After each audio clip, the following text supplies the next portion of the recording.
This is an instruction of Ebox 630-100 DRAM and hard drive installation.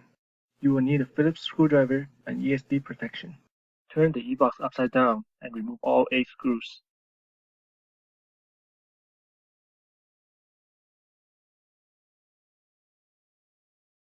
Then remove the 4 screws to take out the hard drive bracket.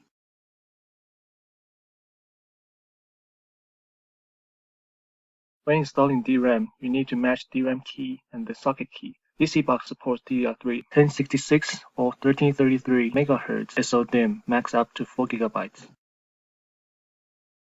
The bracket is directional, so you can only mount from one way. Take out the 4 flat hard drive screws from the accessory bag.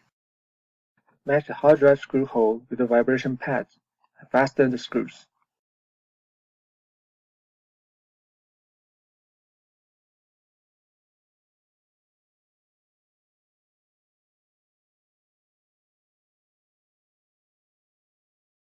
Be careful of the SATA connector's direction. You may hold them the wrong way if it's hard to install.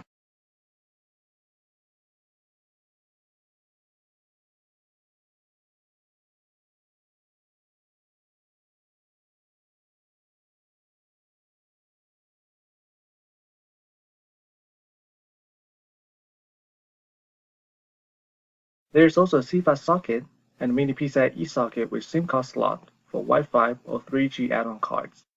To access CFast, you can just take off its front cover even when the back cover is not open.